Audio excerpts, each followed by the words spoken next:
Hi, and welcome to this next video where we continue our discussion of learning theory, and particularly on the topic testing, overfitting, regularization, and validation. So in this video, we've gotten to the third point here, regularization. So regularization is really a tool or technique for avoiding overfitting, and which we saw in the previous video.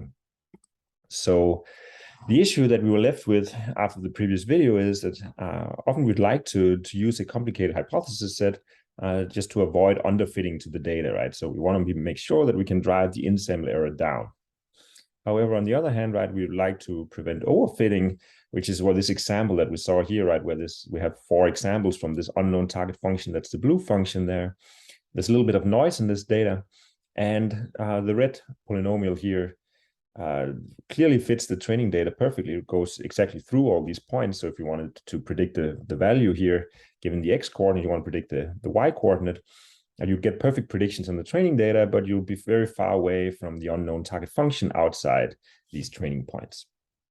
So in fact, put it on this plot that we see up here, the green curve here and the red one are actually polynomials of the same degree. So they come from the same hypothesis set H.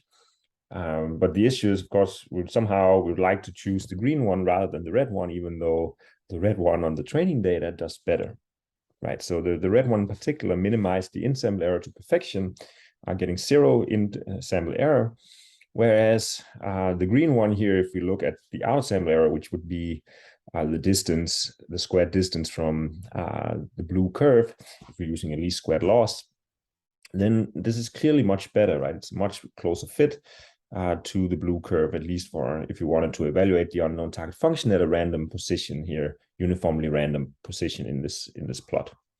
So the red one does better in sample, whereas the green one does much better out sample. And the issue is really, as we also saw in the previous video, is that the red curve here, the red polynomial fit, is somehow misled by the noise to a larger degree than the green polynomial is. So the idea or the intuition that we'd like to do is we'd somehow like to learn the green polynomial rather than the red one. Which means that somehow we should abandon this idea of just minimizing the in-sample error as much as we can. So we'd like to use a complicated hypothesis set to drive the in-sample error down, but we would like to somehow still prevent the learning algorithm from really fitting all this noise too heavily. So the basic idea that we're going to use in regularization is that we'll somehow find a way to penalize a learning algorithm if it chooses a complex hypothesis from the hypothesis set. So of course, we haven't really defined what that means yet. What is a complex hypothesis in the hypothesis set? But we'll try to give some motivation for what that could look like. So the main idea here is that somehow we're going to always allow the learning algorithm to actually choose the complicated hypothesis, but it's going to be such that it'll only do it if it leads to a very large decrease in the in-sample error, right? So somehow it should be worth it to use the complicated hypothesis only if it really pays off in the in-sample error. Right, so maybe one can say that regularization is in some sense inspired by the VC bound, right? So the VC generalization bound, right, that we saw earlier, right, says that the outer sample error, or the difference between the in-sample error and outer sample error, is at most some epsilon, where with good probability if you have enough training data. And the closeness of the in-sample error and outer sample error were the guarantee you got. They were closer and closer the more data you have. Right? And they were further and further apart, the more complicated the hypothesis set was. So somehow, right, you could say that the VC bound tell us that the outer sample error is at most the in-sample error plus some complexity that depends on the hypothesis set, right? The more complicated it is, the larger the gap. So this is somehow a term that grows with complexity. And what we're going to do in regularization is that we're going to basically use this idea instead that, we're going to say somehow put a penalty on the concrete hypothesis that it chooses. So maybe there's a large hypothesis set with very complicated hypotheses. There's also some simple one in there, whatever that means, right? We haven't yet defined it, but somehow we want to put a penalty on using complicated hypotheses, right? So somehow we want to use a term that kind of depends on the complexity of the actual hypothesis. So of course you should ask yourself, what is now a simple hypothesis? So at least we've looked a lot at linear models so far, right, where we have a vector W of parameters, and we're always going to base our predictions based on the inner product between W and a feature vector X. So down here, there are two different linear models, right? They're both linear models if we have 4 features. And what we see is that if you look at those two, you could ask yourself, so which one of those two would be the simpler model, right? They're both lines, they're both basically hyperplanes. So which one would be simpler?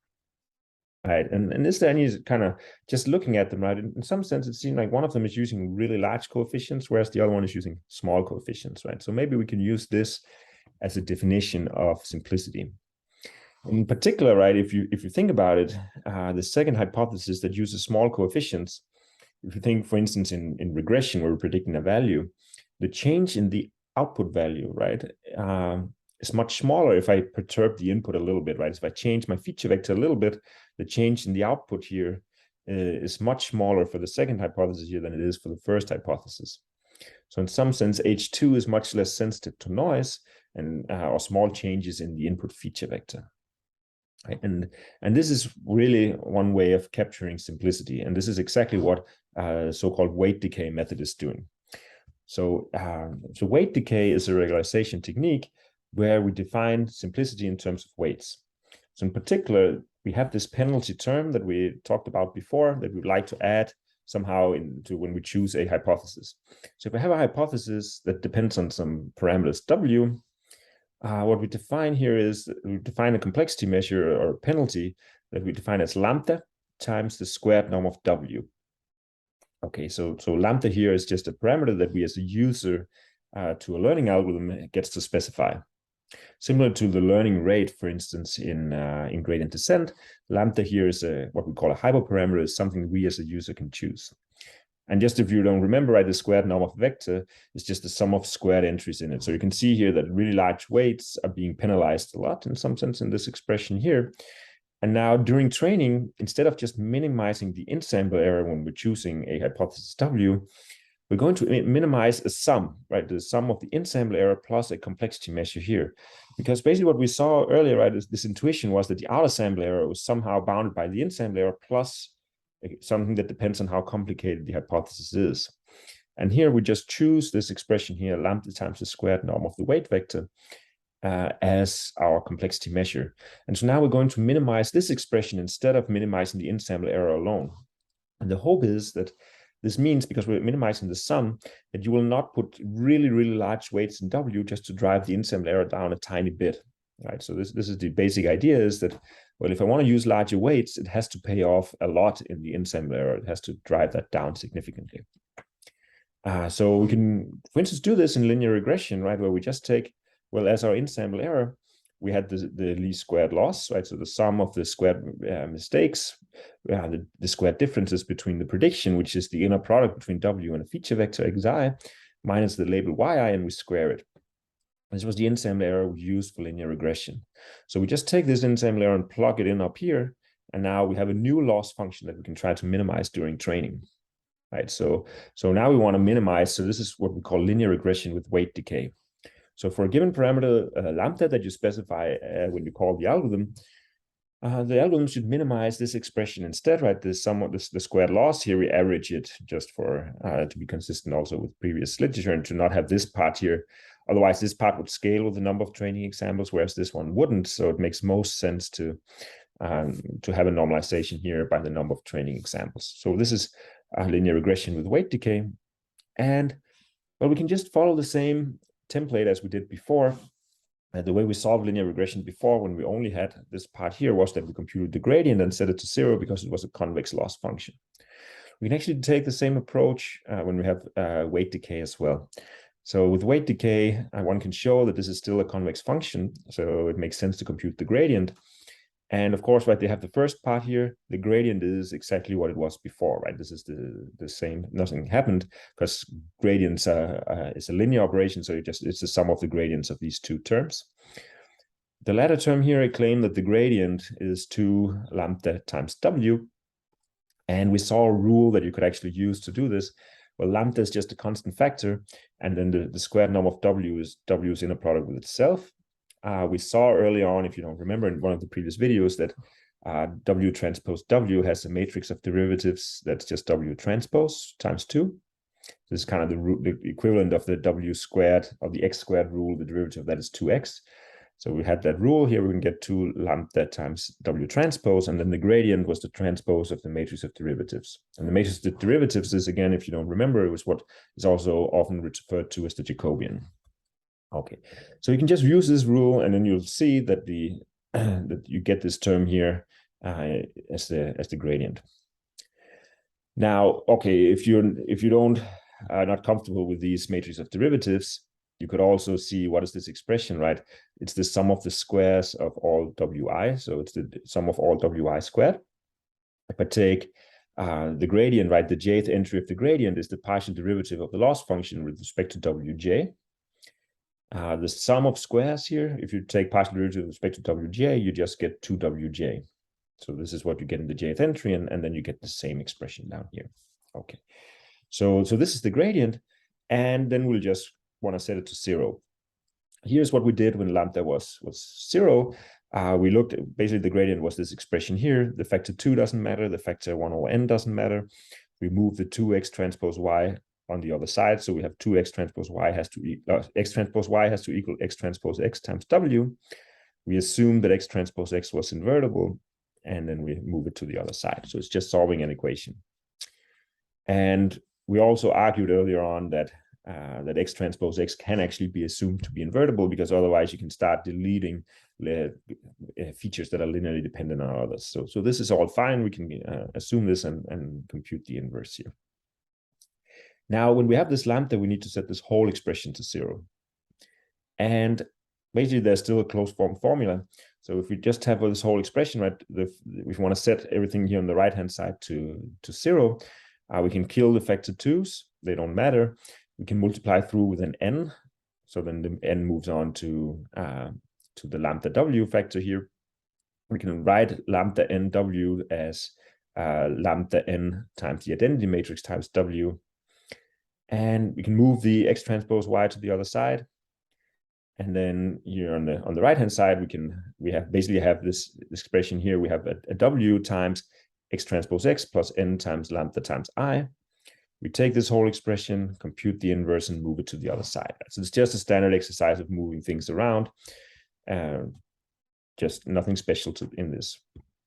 Right. Of course, you should ask yourself, is this still invertible? If x transpose x was invertible, is this also invertible? So I have a matrix down here that is x transpose x, and then we add n times lambda times I to it.